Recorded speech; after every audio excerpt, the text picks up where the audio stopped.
Hi students, कैसे हो सब। आपको फिर से और एक बार आज के मॉक टेस्ट में स्वागत है। और आज हम आए हैं बात करने के लिए एक प्रैक्टिकल सीरीज का और एक प्रैक्टिकल जो एसिडोमेट्री एल्कलीमेट्री में है, that is to determine the concentration and strength of a given HCl solution। तो जनरली हम इस वीडियो को ला रहे हैं आपके लिए, क्योंकि आप इस वीडियो को देखते हुए जो आपका एक्सपेरिमेंट वो और भी इम्प्रूव हो जाए, और जो कॉपी जो आप रिपोर्ट करते हैं, कॉपी में जो लिखते हैं और फाइनल एक्सपेरिमेंट के बाद फाइनल रिजल्ट जो आप लिखते हैं, उसमें बहुत आसानी से आप लिख सकते हैं और लिख पाए, जिसके वजह से आपका स्कोर अच्छा हो जाए। तो this is the main motto. और एक बात है, लैब में जब भी आप एंटर कीजिएगा, ध्यान दीजिएगा कि आपको सेफ्टी रूल्स जो है उसको फॉलो करके चलना है। तो सेफ्टी रूल वाला जो वीडियोस है वो वीडियो आप पहले देख लीजिएगा, वो लिंक हम ऑलरेडी दे दे रहे हैं। और उसमें फर्स्ट एड मेजर भी है, कैसे कैसे फर्स्ट एड मेजर लेना है। और दूसरा चीज, लैब में जब आप कोई भी एपरेटस को आप यूज करने जा रहे हैं, तो एपरेटस के बारे में भी आपको डिटेल्स जानकारी हो जाना चाहिए, एपरेटस, केमिकल्स, ठीक है। तो क्योंकि आप सोडियम कार्बोनेट बोतल लेने जा रहे हैं यहाँ, तो सोडियम कार्बोनेट बोतल में क्या क्या आपको इंफॉर्मेशन मिल सकता है, उसके लिए भी हम ऑलरेडी वीडियो बना दिए हैं कि कहाँ कैसे देखना है। वो भी आपका लिंक हम दे रहे हैं, अगर नहीं देखे होंगे तो फिर से और एक बार उसको देख लीजिए। चलिए आज हम शुरू करते हैं इस प्रैक्टिकल को। ओके, पहला स्लाइड से। Okay, so the first one is determine the concentration and strength of a given HCl solution using standard N/10 sodium carbonate solution. तो सोडियम कार्बोनेट के साथ जनरली HCl का जो रिएक्शन है, वो रिएक्शन किस प्रकार से, थोड़ा कुछ इस प्रकार से होता है। सोडियम कार्बोनेट HCl से 2 NaCl, CO2 and water. Okay, so इस रिएक्शन में एक्चुअली हम अगर देखेंगे कि सोडियम कार्बोनेट का जो एसिडिटी है तो 2 है, क्योंकि 1 मोल सोडियम कार्बोनेट 2 मोल HCl को न्यूट्रलाइज कर रहा है। और जनरली जो रिएक्शन, इस रिएक्शन में हम लोग जो इंडिकेटर यूज करने वाले हैं वो है मिथाइल ऑरेंज, जिस का एक्चुअल में जो बेसिक सॉल्यूशन में कलर होता है येलो। और अगर हम लोग देखेंगे इन acid solution, that is like reddish type, okay, pale reddish type solution. Okay, अब हम बात करेंगे कि जो लैब में हम लोगों को पहले सोडियम कार्बोनेट सॉल्यूशन, जो स्टैंडर्ड सॉल्यूशन है, उसको बना लेना है। तो उसके लिए जो 100 ml N/10 sodium carbonate solution बनाने के लिए हम लोगों को पहले सोडियम कार्बोनेट वेट करने पड़ेगा। तो वेट कैसे करेंगे, वेइंग मशीन से पहले सोडियम बाइकार्बोनेट स्पैचुला से द एग्जैक्ट अमाउंट, जैसे 0.53 अमाउंट हम लोगों को जरूरत है, तो 0.53 अमाउंट ग्राम हम लोग तैयार करके ले लेंगे। फिर इसको वॉल्यूमेट्रिक फ्लास्क में ट्रांसफर कर देंगे, और फिर वॉल्यूमेट्रिक फ्लास्क को वाटर, ग्रेजुअली वाटर ऐड करेंगे और उसको मिक्स करेंगे। मिक्स करते करते फाइनली जब पूरा मिक्स हो जाएगा, उसके बाद वॉल्यूम जो है उसको हम लोग मतलब लेवल को मेकअप कर देंगे। मेकअप करने के बाद वो स्टॉक सॉल्यूशन हमारा बन जाएगा। एक बार बन गया स्टॉक सॉल्यूशन, तो उसके बाद हम लोगों को क्या करना होगा, स्टॉक सॉल्यूशन से पीपेट के यूज से हम लोग 25 ml सॉल्यूशन कोनिकल फ्लास्क में टाइट्रेशन के लिए ट्रांसफर कर लेंगे। ओके, नेक्स्ट हम लोग क्या करेंगे, नेक्स्ट हम लोगों को जो करना है वो है कि जब हम लोग सॉलिड ट्रांसफर करेंगे तो वॉल्यूमेट्रिक फ्लास्क में, तो उस समय हम लोग डायरेक्टली सॉलिड को नहीं डालेंगे। इसीलिए क्योंकि हम लोग एग्जैक्ट 0.53 ग्राम जो हम लोगों का जरूरत है सोडियम कार्बोनेट, उतना तो हम वेट कर लिए हैं। बट अगर ऐसे अगर डालने के समय इधर उधर गिर जाएगा, तो हम लोगों का जो एक्सपेरिमेंट है वो एक्सपेरिमेंट का डेटा सही नहीं रहेगा। तो इसीलिए always we have to use funnel. Okay.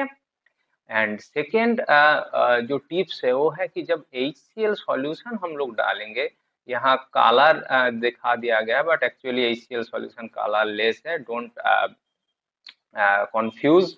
Okay, so this is just a picture, and you have to just understand the basic things. Okay, तो यहाँ क्या होता है, जब HCl हम लोग डालेंगे कभी भी डायरेक्ट बुरेट में डायरेक्टली नहीं डालेंगे, इस केस में भी इधर उधर गिर सकता है जो स्टॉक सॉल्यूशन।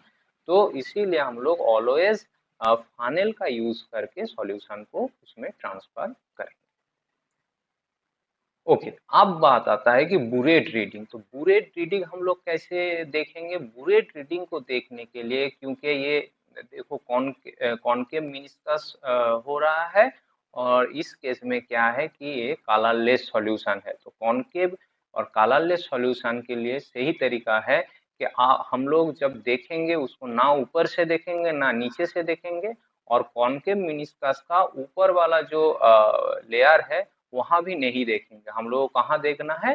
जो कॉनकेव का बेस पॉइंट। ठीक है, this is the right way for colourless solution. तो यहाँ से हम लोग रीडिंग नोट करेंगे जब फाइनल एंड पॉइंट आ जाएगा उस समय। अब जब हम लोग रिएक्शन शुरू कर देंगे, मतलब टाइट्रेशन, तो उस समय क्या है कि हम लोग तो उस सॉल्यूशन में थोड़ा मिथाइल ऑरेंज जो इंडिकेटर वो डाल देंगे, और डालने के बाद जो सॉल्यूशन होगा वो इस तरह से योलिस कलर हो जाएगा। उसके बाद क्या करना होगा, इस सॉल्यूशन में हम लोगों को धीरे धीरे स्लोली हम लोग सॉल्यूशन डालना शुरू कर देंगे। तो अब जब एंड पॉइंट आ जाएगा, एंड पॉइंट मतलब कि जहां एक ड्रॉप थोड़ा ज्यादा दे देने से कलर जो है योलिस टू जैसे रेडिश जो पेल रेड कलर इस कलर में फॉर्म हो जाएगा। तब हम लोगों को मतलब कंफर्म कर लेना है कि सॉल्यूशन अब हो चुका है, मतलब टाइट्रेशन खत्म हो चुका है। ठीक है, तो यहाँ हम बुरेट का रीडिंग अब नोट कर लेंगे। नेक्स्ट हम लोगों को क्या करना होगा, अब कैलकुलेशन करना होगा। रिजल्ट को एक पहले रफ कॉपी में इसको लिख लेना है। ठीक है, दिस इज बेसिकली एक डामी टेबल, मतलब ये एक मॉडल टेबल कह सकते हो, एक्सपेरिमेंटल रिजल्ट नहीं है। बट इस तरह का अगर रिजल्ट आएगा तो कैसे आप लोग इसको रिप्रेजेंट करें, तो आपके जो डेटा आएगा उसके हिसाब से आप ऐसे रिप्रेजेंट कीजिएगा। जनरली अगर इस केस तो पहले वॉल्यूम ऑफ जो सोडियम कार्बोनेट उसको लिख लेना है, उसके बाद इनिशियल बुरेट रीडिंग और फाइनल बुरेट रीडिंग वो भी लिख लेना है, और उसके बाद ये रिएक्शन को आपको 3 टाइम्स रिपीट कर लेना है। क्योंकि अगर थोड़ा ज्यादा गिर गया है, थोड़ा मतलब ये है, तो उसमें हम लोग को एक एवरेज ले लेंगे 3 टाइम का, तो उसमें हम लोगों को लगभग एग्जैक्ट जो डेटा है वो मिल सकता है। तो कोई भी एरर होने का चांस कम रहेगा। ठीक है, और डेटा भी देख के हम लोगों को मालूम पड़ जाएगा कि हम सही किए हैं, पिछला बार जो एक्सपेरिमेंट किया था वो सही है कि नहीं है। ओके ओके, नेक्स्ट कैलकुलेशन हम लोग कैसे कर लेंगे? कैलकुलेशन करने के लिए हम लोगों को फॉर्मूला वही फॉर्मूला यूज करना होगा, V1 इक्वल टू V2H2। ये फॉर्मूला हम लोग यूज करेंगे। और उसके बाद पहले अगर सोडियम कार्बोनेट का हम लोग V1S1 देख लेंगे, तो सोडियम कार्बोनेट का V1 जैसे अगर देखेंगे 25 ml and concentration standard concentration 0.1 normal. और फॉर HCl में अगर V2 जो है हमारा मीन जो वॉल्यूम है वो 25.07 आया है, तो H2 हम लोग को यहाँ से निकालना होगा। ओके, अब हम लोग इसको आसानी से निकाल सकते हैं। तो जनरली जब हम कॉपी में इसको अब नोट करेंगे, तो पहले हम लोगों को जो देखना होगा, ऊपर में जो डेट सेक्शन है, डेट सेक्शन में हम जो डेट ऑफ एक्सपेरिमेंट जिस दिन किए हैं वो दे देंगे। फिर यहाँ देखो एक्सपेरिमेंट नंबर है, तो यहाँ अगर मान लो ये 2 नंबर एक्सपेरिमेंट है मेरा, तो इसको 2 नंबर दे के जो ये है determination the strength of A given HCl solution AX using N/10 sodium carbonate solution, तो ये वाला लिख देंगे। उसके बाद हम लोगों को फास्ट हम लोग क्या क्या चीज करने किए लैब में, जैसे प्रिपरेशन किए, सोडियम कार्बोनेट का सॉल्यूशन बनाए 0.1 नॉर्मल, तो वो लिख देंगे यहाँ।